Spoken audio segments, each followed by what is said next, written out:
Grandpa Arthur asked in surprise. "Charlotte, why did you come by taxi?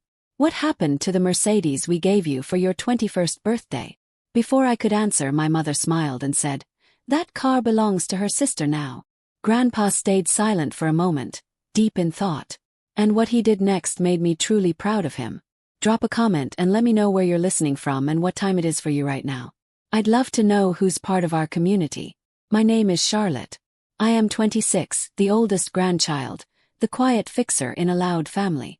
If something wobbles, I shim it. If someone forgets a birthday, I drive across town with a cake and a marker. I run a small workshop in a rented garage where I throw clay, shaping mugs, bowls, and vases that have to be fired twice to survive. My hands are always dry, coated in a fine white dust that lotion can't touch.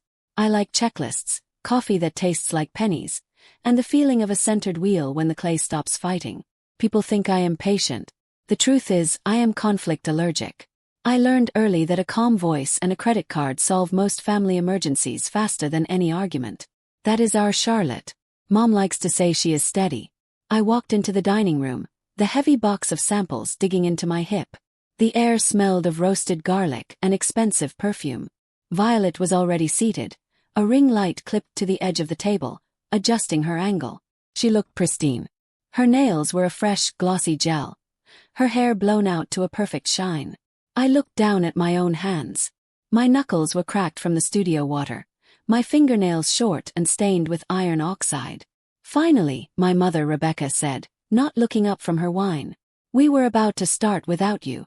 Violet needs to get this content up before peak engagement hours." Violet didn't look at me. She was talking to her phone, her voice pitched up an octave, performing a version of our life that didn't exist. "Family dinner with the besties," she chirped. "So grateful for this spread." I slid into my seat, keeping my hands below the table. The gratitude she was broadcasting was expensive. I knew because I had paid for the catering. Just like I had paid for the professional lighting setup she was using. Just like I had paid the deposit on the studio she claimed to work out of, which was really just a dressed-up loft where she took photos of other people's work.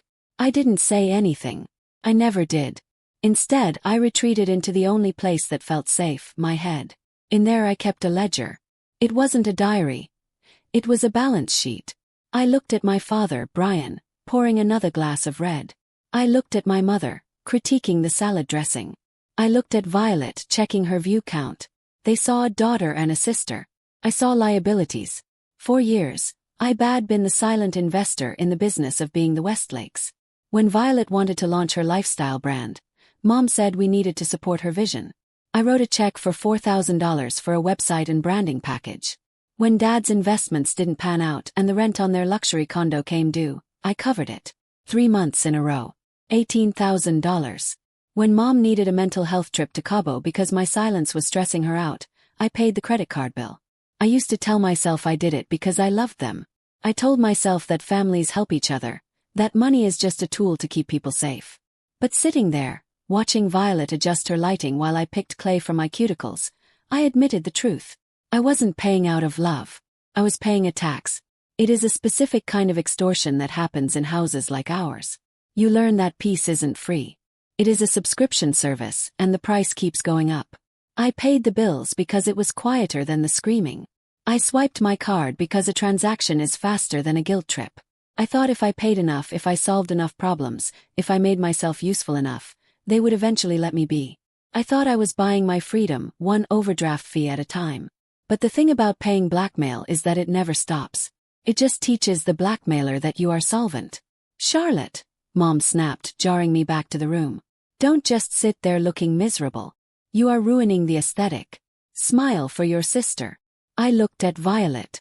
She tilted her head, waiting for me to perform my role as the supportive, invisible prop. "I'm tired, Mom," I said. "I've been at the wheel since 4 this morning." "We're all tired," Violet sighed, rolling her eyes at her camera. "Being a creator is exhausting. You just play with mud."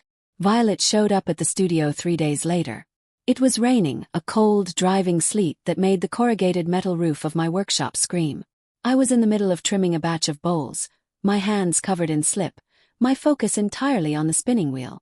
The door banged open, letting in a gust of wet wind and the smell of expensive vanilla latte.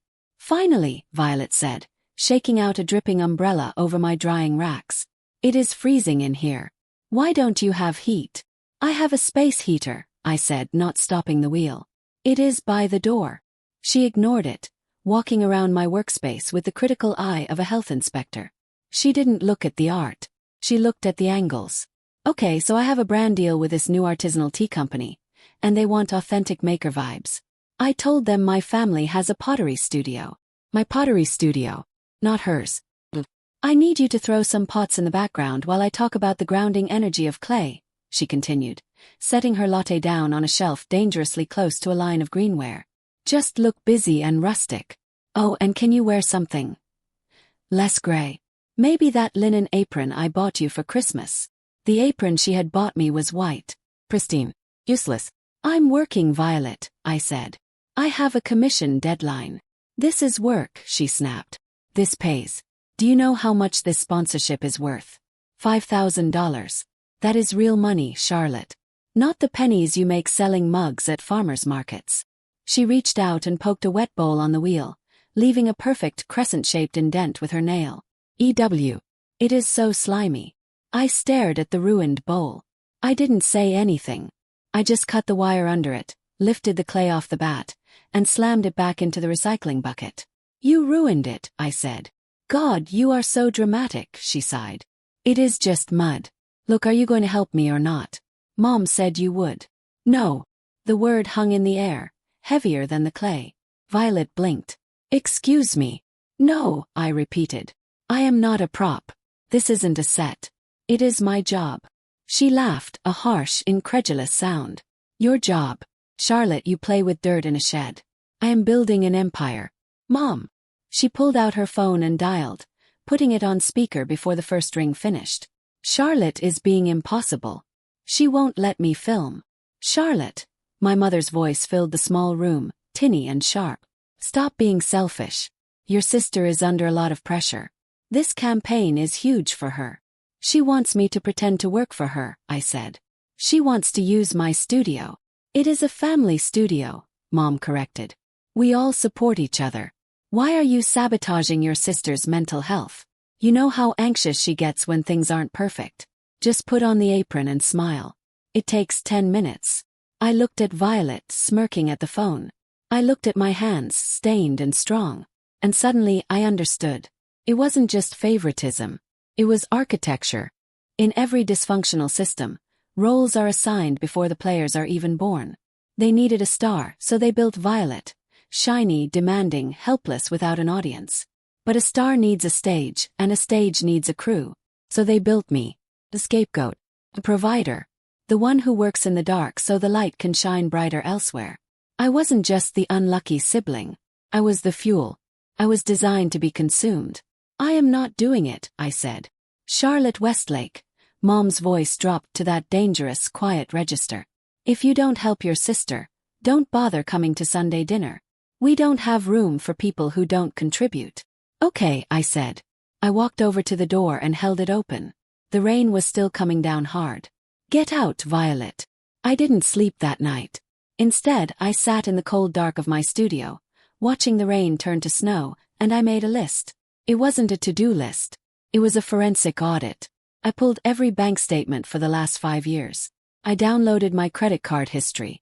I found the title transfer for the Mercedes. I logged every loan, every gift, every time I had swiped my card to keep the Westlake image afloat. I highlighted the dates, the amounts, and the excuses. Rent for Mom and Dad. $18,000. Violet's brand launch. $4,500. Emergency cash for Dad. $2,200. The total was staggering. But the numbers weren't just math. They were proof. Proof that I wasn't the selfish sister. Proof that I wasn't the burden. Proof that without me, their empire was insolvent. At 8 in the morning I called Grandpa Arthur. Charlotte. His voice was thick with sleep. Is everything all right? I need a business consultation, I said. My voice didn't shake. I have a portfolio I need you to review. It is urgent. He arrived an hour later, dressed in his Sunday suit, looking out of place among the clay dust and drying racks. He didn't ask why I looked like I hadn't slept in a week. He just sat down on the one clean stool I had and waited. I placed the binder in front of him. "The ledger," I said. He opened it. I watched his eyes scan the first page. Then the second. He stopped at the entry for the Mercedes. The car he had given me, the car Violet was currently driving. "This says Violet has the car," he said, his voice low. "She took the keys 3 months ago," I said. "Mom said it fit her aesthetic better." He turned the page. He saw the rent payments. He saw the credit card debt. He saw the line item for the studio deposit that was actually for Violet's loft. "I didn't know," he whispered. "I thought. Your father told me his investments were paying off. He told me Violet's brand was profitable." "It is profitable," I said. "For them. 'Cause their overhead is zero. I am the overhead." He looked up at me, and for the first time in my life, I didn't see pity in his eyes. I saw respect and fury. "This ends today," he said.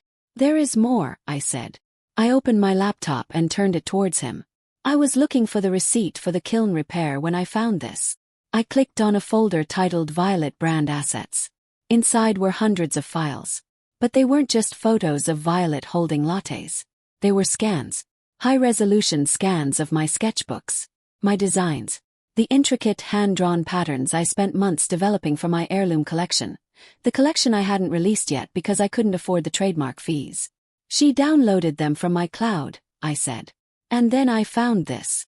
I pulled up the new arrivals page on a major home goods retailer. There it was, the Violet Westlake collection.